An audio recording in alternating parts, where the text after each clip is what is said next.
Dalam dunia MotoGP, perubahan sering datang tanpa aba-aba. Dan terkadang, satu cedera bisa mengubah arah sebuah tim, bahkan karier seorang pembalap.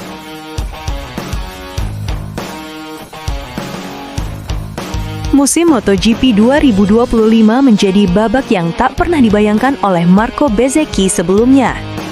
Untuk pertama kalinya dalam kariernya di kelas Premier, ia berdiri bukan sebagai pembalap satelit, bukan pula sebagai penantang dari luar, melainkan sebagai bagian dari tim pabrikan Aprilia, sebuah lompatan besar dalam perjalanan profesionalnya. Bagi Bezzecchi, kepindahan ini bukan sekadar soal seragam baru atau motor berbeda. Ini adalah perubahan identitas. Ia meninggalkan lingkungan nyaman VR46, tempat ia tumbuh, belajar, dan berkembang sebagai murid Valentino Rossi. Kini, ia berada di garasi pabrikan Noale, sebuah tim dengan sejarah, ambisi besar, dan tekanan yang jauh lebih tinggi. Namun, awal cerita ini bahkan lebih dramatis dari yang dibayangkan. Aprilia sejatinya membangun proyek MotoGP 2025 dengan satu nama sebagai poros utama, Jorge Martin. Juara dunia bertahan, figur sentral, pembalap yang diharapkan memimpin arah teknis sekaligus menjadi ujung tombak prestasi. Bezzecchi sendiri datang ke Aprilia bukan sebagai pemimpin tim.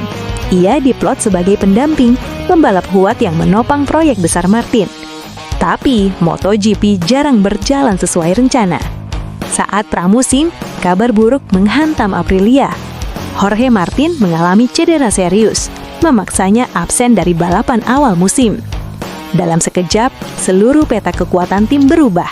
Garasi yang semula berpusat pada Martin, kini kehilangan pusat gravitasinya. Dan tanpa banyak pilihan, Aprilia harus menunjuk sosok baru untuk memegang kemudi proyek mereka. Nama itu adalah Marco Bezzecchi. Dari pembalap pendukung, ia mendadak menjadi tulang punggung tim pabrikan. Bukan hanya soal hasil di lintasan, tetapi juga tentang pengembangan motor RSGP, arah teknis, dan masa depan Aprilia di MotoGP. Bezzecchi sadar betul, ini bukan peran kecil. Dalam salah satu pernyataan yang kemudian banyak dikutip media, ia berkata dengan jujur, "Menjadi pembalap pabrikan adalah tantangan terbesar dalam hidup saya." Kalimat sederhana tapi syarat makna. Di baliknya tersimpan tekanan besar, tanggung jawab teknis, dan ekspektasi publik yang tak pernah ia rasakan sebelumnya. Namun menariknya, di tengah beban itu, Bezzecchi tidak lari. Ia justru memilih maju. "Saya bekerja dengan orang-orang hebat. Sejak awal, motor Aprilia terasa luar biasa, sehingga saya bisa bersaing di 3 besar dan sering naik podium." Kalimat ini bukan sekedar pujian. Ini adalah sinyal awal bahwa Bezzecchi mulai menemukan pijakannya di dunia baru.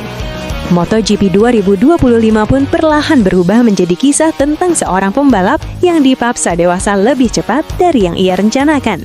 Dan inilah awal dari cerita besar itu, ketika Marco Bezzecchi, tanpa mahkota juara dunia, justru dipanggil untuk memimpin sebuah pabrikan menuju masa depan MotoGP 2026.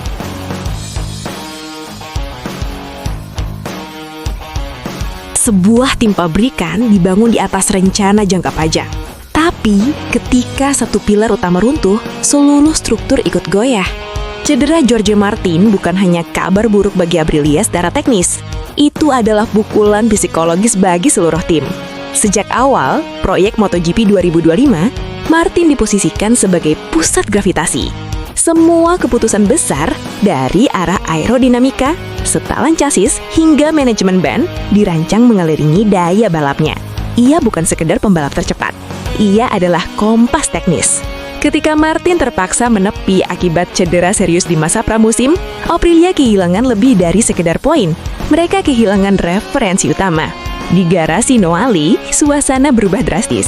Mekanik, insinyur, hingga manajemen harus melakukan penyesuaian cepat. Proyek yang dirancang berbulan-bulan terpaksa dikoreksi dalam hitungan hari. Dan di tengah kekosongan itu, semua mata mulai tertuju pada satu nama, Marco Bezzecchi. Tekanan terhadap Bezzecchi datang dari berbagai arah. Bukan hanya dari publik dan media, tetapi juga dari dalam tim itu sendiri. Aprilia adalah pabrikan dengan ambisi besar, namun belum memiliki tradisi juara dunia seperti Honda atau Yamaha. Setiap musim adalah pertaruhan reputasi. Tanpa Jorge Martin, pertanyaan besar muncul. Siapa yang akan memimpin? Siapa yang memberi arah? Siapa yang menanggung resiko? Bezzecchi yang baru saja menyesuaikan diri dengan motor baru dan kultur tim yang berbeda, kini harus menghadapi situasi yang bahkan belum pernah ia alami sebelumnya. Lebih rumit lagi, kondisi tim secara keseluruhan juga tidak ideal. Raul Fernandez, pembalap lain di Project Aprilia, mengalami masalah fisik yang membuat performanya tidak konsisten. Sementara, Ai Ogura yang baru naik kertas Premier masih berstatus rookie dan jelas belum bisa dijadikan referensi teknis utama. Dengan kata lain, Aprilia praktis berdiri di atas satu kaki. Dan kaki itu adalah Bezzecchi. Dalam salah satu interview yang cukup jujur, Bezzecchi mengakui betapa berat situasi tersebut. Tentu itu sangat sulit bagi seluruh pabrikan. Apalagi ekspektasi terhadap Jorge Martin sangat tinggi. Namun yang menarik adalah bagaimana ia melanjutkan kalimat itu. Tapi, tim tidak menyerah. Mereka bekerja keras untuk bisa kembali bersaing di barisan depan. Pernyataan ini mencerminkan perubahan mentalitas yang perlahan terjadi. Bezzecchi tidak lagi berbicara sebagai pembalap individu. Ia mulai berbicara sebagai wakil tim, sebagai seseorang yang memikul visi kolektif. Di balik layar, Aprilia melakukan pertemuan intensif hampir setiap akhir balapan musim. Data dianalisis ulang, setelan disederhanakan. Fokus bergeser dari eksperimen agresif menjadi stabilitas dasar. Dan di tengah semua kekacauan itu, Bezzecchi justru menemukan sesuatu yang tak terduga. Kepercayaan. Kepercayaan dari para insinyur, kepercayaan dari klub pit, dan perlahan kepercayaan dari dirinya sendiri. MotoGP 2025 pun mulai membentuk narasi baru. Bukan lagi soal absennya Jorge Martin, melainkan tentang siapa yang mampu bertahan ketika rencana besar runtuh. Dan bagi Marco Bezzecchi, tekanan inilah yang akan menjadi ujian terbesar. Apakah ia hanya pembalap cepat atau benar-benar pemimpin baru Aprilia? Tidak semua pembalap siap memimpin. Tapi terkadang, keadaan memaksa seseorang untuk tumbuh lebih cepat dari yang ia rencanakan. Selama bertahun-tahun, Marco Bezzecchi dikenal sebagai bagian dari ekosistem VR46. Ia adalah murid setia Valentino Rossi, pembalap dengan gaya agresif, emosional, dan penuh insting. Di tim satelit, perannya jelas, fokus pada kecepatan, bukan tanggung jawab besar. Namun kepindahannya ke Aprilia mengubah segalanya. Di garasi pabrikan, Bezzecchi tidak lagi hanya diminta mencetak waktu tercepat.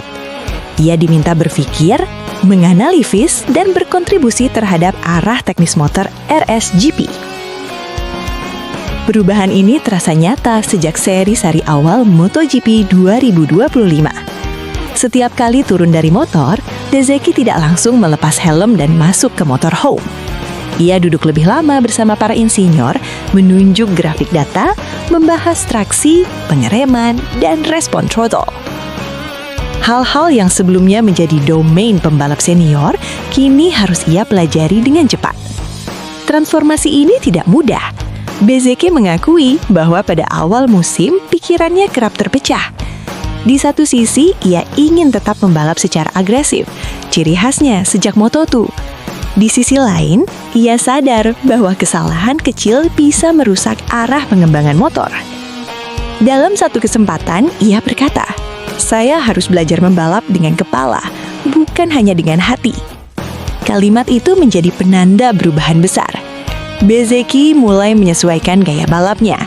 Ia lebih halus saat membuka gas, lebih sabar saat masuk tikungan, lebih konsisten dalam menjaga ban belakang, elemen krusial pada RSGP. Perubahan ini tidak langsung terlihat dalam hasil klasemen. Namun bagi Aprilia, nilai sebenarnya ada pada data. Setiap lap Bezzecchi menjadi referensi. Setiap komentar darinya menjadi dasar keputusan teknis. Dan perlahan, motor Aprilia mulai menunjukkan peningkatan. Stabil, lebih mudah dikendalikan, dan kompetitif di berbagai tipe sirkuit. Yang paling menarik, Bezzecchi tidak kehilangan jati dirinya. Ia tetap pembalap yang berani, tetap agresif dalam duel, tetap ekspresif di lintasan.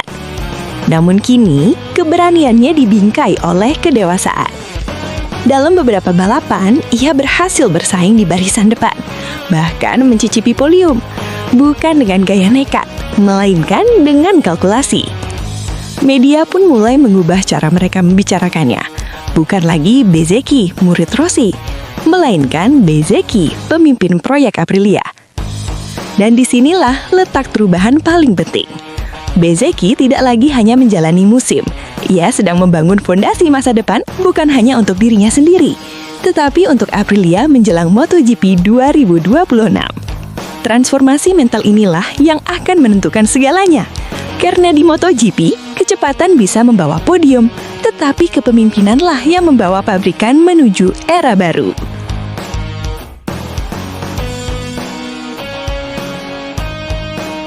Masuk ke tim pabrikan Ducati bukan hanya soal mendapatkan motor terbaik di grid. Ada harga besar yang harus dibayar. Tekanan internal. Marc Marquez kini berada di lingkungan yang sangat berbeda dibanding masa emasnya bersama Honda. Jika dulu semua dibangun mengelilinginya, kini ia hanyalah satu dari banyak senjata Ducati. Dan disinilah persamaan sebenarnya dimulai. Ducati tidak bergantung pada satu nama. Ducati adalah pabrikan dengan kedalaman pembalap paling gila di MotoGP modern. Setiap motor merah di grid adalah kandidat podium. Pecco Bagnaia, George Martin, Enea Bastianini, Marco Bezzecchi, dan kini Marc Marquez. Artinya sederhana, Marc tidak lagi menjadi pusat semesta. Jika ia cepat, itu bonus. Jika ia lambat, Ducati tidak akan runtuh. Dan tekanan ini jauh lebih berat daripada tekanan teknis.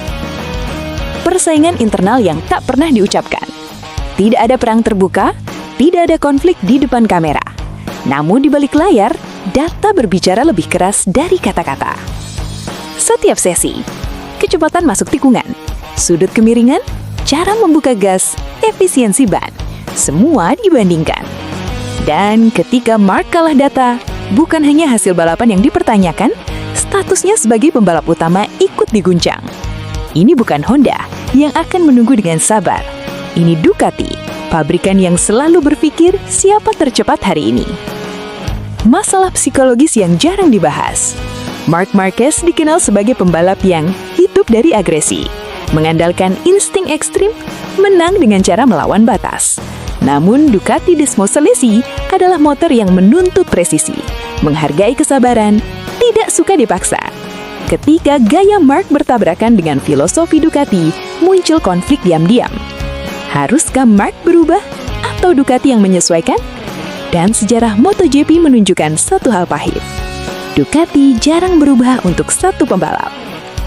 Sinyal-sinyal halus dari manajemen. Pujian tetap ada, senyum tetap terjaga. Namun bahasa tubuh dan pernyataan manajemen Ducati modern mulai terasa diplomatis. Marc masih beradaptasi.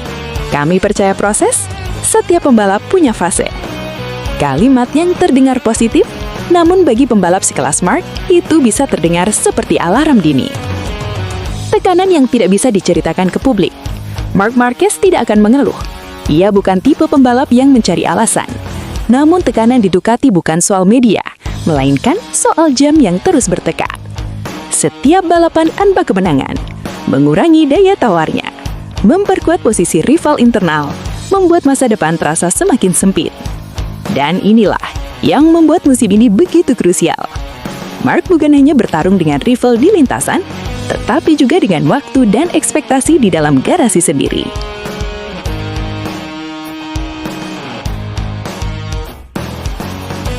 Di balik helm dan senyum tipis Marc Marquez, ada satu musuh yang tidak pernah benar-benar pergi. Cedera. Bukan cedera baru, bukan juga cedera yang terlihat di kamera. Namun justru cedera lama inilah yang menjadi bayang-bayang paling berbahaya dalam karier Marc hari ini. Cedera yang mengubah segalanya. Sejak kecelakaan hebat di Jerez 2020, tubuh Marc Marquez tidak pernah benar-benar kembali ke versi lamanya. Lengan kanan yang pernah patah parah, operasi berulang, risiko infeksi tulang, adaptasi biomekanik yang ekstrim. Marc memang kembali balapan. Marc memang kembali menang. Namun para ahli sepakat pada satu hal. Tubuhnya sudah berubah secara permanen. Masalahnya bukan sakit, tapi batas. Mark bukan pembalap yang takut rasa sakit. Ia terbiasa menahan nyeri. Masalahnya adalah batas biomekanik. Di MotoGP modern, setiap tikungan menuntut presisi milimeter, setiap pengereman butuh kekuatan simetris, setiap koreksi kecil berdampak besar pada ban dan stamina. Ketika satu sisi tubuh bekerja sedikit lebih lambat atau lebih berat, motor akan melawan. Dan Ducati adalah motor yang sangat jujur terhadap kesalahan kecil. Adaptasi gaya balap. Tidak lagi seagresif dulu. Jika kita perhatikan secara detail, Mark lebih jarang melakukan safe extreme. Lebih berhati-hati saat trail braking. Tidak lagi memaksakan sudut kemiringan mustahil. Ini bukan soal keberanian. Ini soal insting bertahan hidup jangka panjang. Mark tahu, satu kesalahan besar lagi bisa mengakhiri musim, menghancurkan kepercayaan Ducati, bahkan mengakhiri kariernya lebih cepat dari rencana. Dampak langsung ke performa balapan. Cedera lama ini berpengaruh langsung ke konsistensi race pace, ketahanan fisik di lap-lap akhir, kemampuan duel jarak dekat. Mark masih bisa cepat. Namun cepat selama 25 lap penuh adalah cerita berbeda. Dan di Ducati, konsistensi adalah mata uang utama. Proyeksi pemulihan, tidak ada istilah sembuh total. Dalam kasus Marc Marquez, istilah 100% pulih hampir tidak relevan. Yang ada hanyalah seberapa baik tubuhnya dikelola, seberapa pintar ia memilih momen menyerang, seberapa realistis ia membaca situasi. Mark sekarang berada di fase karier di mana menang satu balapan dengan cerdas lebih berharga daripada jatuh saat memaksakan segalanya. Pertarungan terbesar Mark saat ini bukan Bagnaia, Martin, atau Bezzecchi, melainkan tubuhnya sendiri. Setiap race adalah kompromi antara ambisi dan batas fisik, antara naluri lama dan realitas baru, antara legenda masa lalu dan masa depan yang belum pasti. Dan disinilah drama sesungguhnya dari perjalanan Marc Marquez bersama Ducati.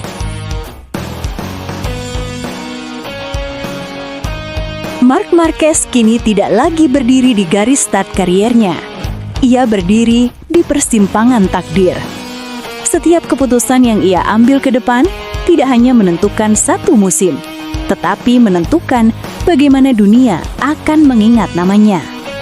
Opsi pertama, bertahan dan bermain aman. Pilihan paling rasional, namun paling beresiko secara emosional. Mark bisa memilih, menjaga kondisi fisik, menghindari duel ekstrim, mengincar podium, dan poin konsisten. Strategi ini aman, namun bagi Marc Marquez, aman sering terasa seperti kalah perlahan.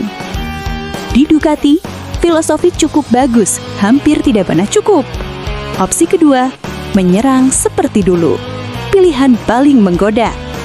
Naluri juara di dalam diri Mark selalu berbisik. Kamu masih bisa menaklukkan mereka. Namun menyerang dengan gaya lama berarti resiko cedera kembali terbuka, resiko kehilangan kepercayaan tim, resiko mengulang trauma masa lalu. Satu kecelakaan besar bisa mengubah seluruh arah musim, bahkan karier. Opsi ketiga, mengubah identitas balap. Inilah opsi paling dewasa dan justru paling sulit. Marc Marquez bukan lagi pembalap yang hidup dari safe mustahil. Ia mulai belajar menjadi lebih taktis, lebih sabar, lebih matematis. Bukan untuk menghibur penonton, tetapi untuk memperpanjang hidup kariernya. Legenda sejati bukan hanya mereka yang menang paling banyak, tetapi mereka yang tahu kapan harus berubah. Ducati, sekutu sekaligus ujian terbesar. Ducati memberi Mark motor terbaik, namun Ducati juga memberi tekanan terbesar. Tim ini tidak membangun proyek jangka panjang tanpa hasil. Mereka menghargai data, bukan reputasi. Mereka mendukung performa, bukan nostalgia. Mark harus membuktikan bahwa ia bukan hanya legenda masa lalu, tetapi solusi untuk masa depan Ducati. Apa yang dipertaruhkan? Segalanya. Jika berhasil, Mark bisa menutup karier dengan cara paling indah, menjadi juara dengan pendekatan baru, menulis ulang definisi pembalap modern. Jika gagal, ia bisa dikenang sebagai legenda yang terlalu memaksakan diri, atau pembalap hebat yang datang terlambat ke era baru. Satu hal yang pasti, Marc Marquez tidak akan menghilang diam-diam. Apapun pilihannya, bertahan, menyerang, atau berubah, ia akan melakukannya dengan cara yang membuat dunia MotoGP berhenti sejenak dan menoleh. Karena satu hal yang tidak pernah berubah dari Marc Marquez adalah ini. Ia selalu memilih jalan yang paling berbahaya dan paling bersejarah.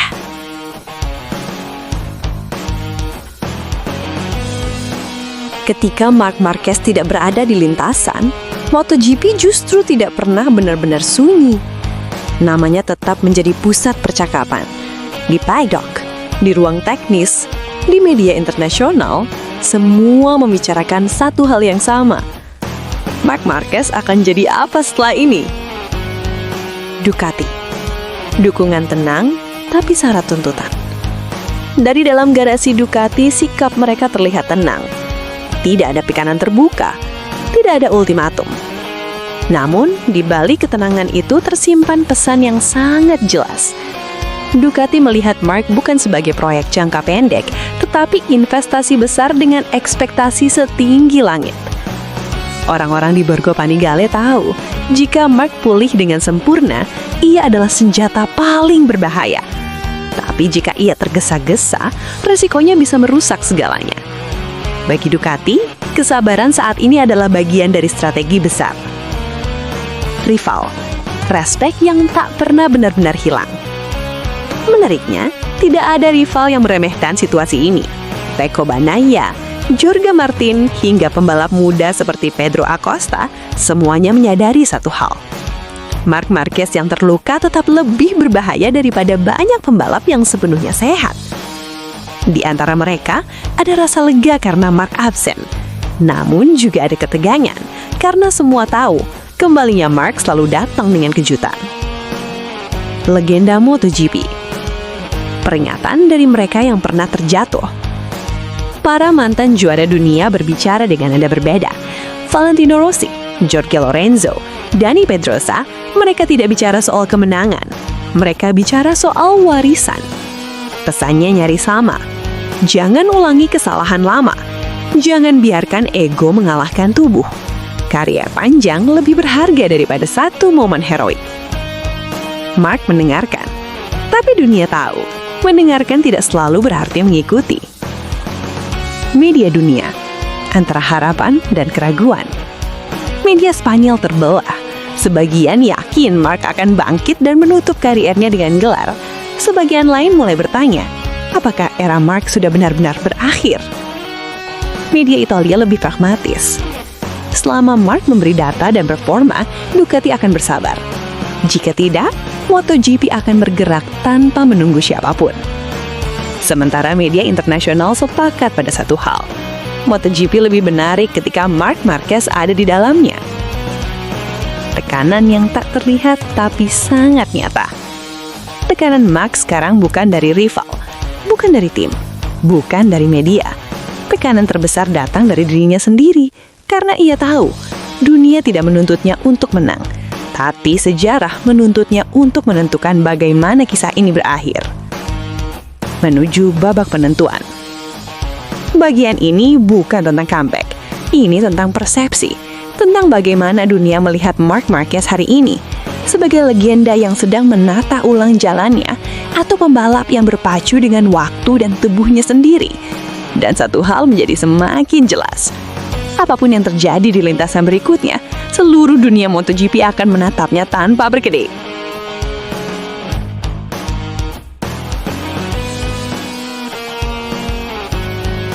Pada titik ini, MotoGP 2025 bukan lagi soal klasemen, bukan lagi soal statistik, bukan pula tentang jumlah podium atau kemenangan sprint. Musim ini telah berubah menjadi musim penentuan. Bagi Marc Marquez, inilah momen di mana semua pertanyaan lama kembali muncul.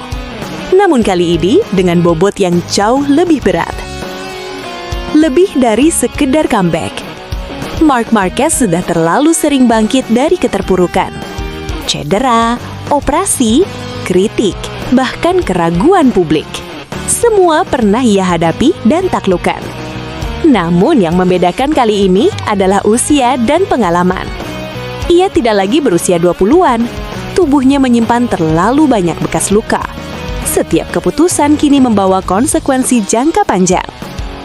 Musim ini bukan tentang apakah Mark bisa menang lagi, melainkan bagaimana Mark memilih cara ia ingin dikenang.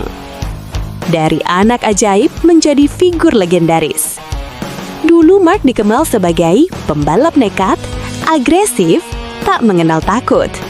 Kini ia dipandang sebagai mentor tidak resmi bagi generasi baru. Referensi teknis bagi Ducati, simbol daya tahan mental dalam olahraga ekstrim. Perubahan ini tidak terjadi karena keinginan, melainkan karena waktu memaksanya. Dan disinilah Mark harus memilih, mengejar satu kemenangan dramatis atau menjaga tubuhnya untuk satu musim penuh yang bermakna. Ducati dan dilema besar. Bagi Ducati, Mark adalah pedang bermata dua. Di satu sisi, pengalaman Mark adalah aset emas. Data, masukan teknis, dan insting balapnya tak ternilai. Di sisi lain, resiko cedera selalu mengintai. Strategi jangka panjang bisa runtuh jika Mark memaksakan diri. Ducati kini bukan hanya tim balap. Mereka menjadi penjaga batas antara ambisi dan keselamatan Mark. Warisan tidak selalu dibangun dengan trofi. Ada pembalap yang dikenang karena jumlah gelar. Ada pula yang dikenang karena bagaimana mereka bertahan ketika segalanya runtuh. Dan Marc Marquez sedang berada di persimpangan itu. Jika ia kembali dan menang, ia akan menegaskan dirinya sebagai salah satu yang terbesar sepanjang masa. Jika ia memilih mundur dan pulih, ia menunjukkan kedewasaan seorang legenda sejati. Keduanya bukan tanda kelemahan, keduanya adalah pilihan besar. MotoGP tanpa Mark, MotoGP dengan Mark. MotoGP telah membuktikan bahwa balapan tetap berjalan tanpa Mark. Tapi atmosfernya berbeda. Penonton menunggu, media menunggu, rival menunggu. Karena Marc Marquez bukan sekedar pembalap. Ia adalah narasi. Dan narasi besar selalu punya satu ciri. Semua orang ingin tahu bagaimana ceritanya berakhir. Menuju akhir yang masih terbuka. Musim ini belum selesai. Kisah Marc Marquez juga belum ditutup. Yang pasti apapun pilihannya nanti, kembali lebih kuat atau menunda demi masa depan, ia sudah membuktikan satu hal. Legenda tidak ditentukan oleh satu momen, tetapi oleh cara menghadapi momen tersulit.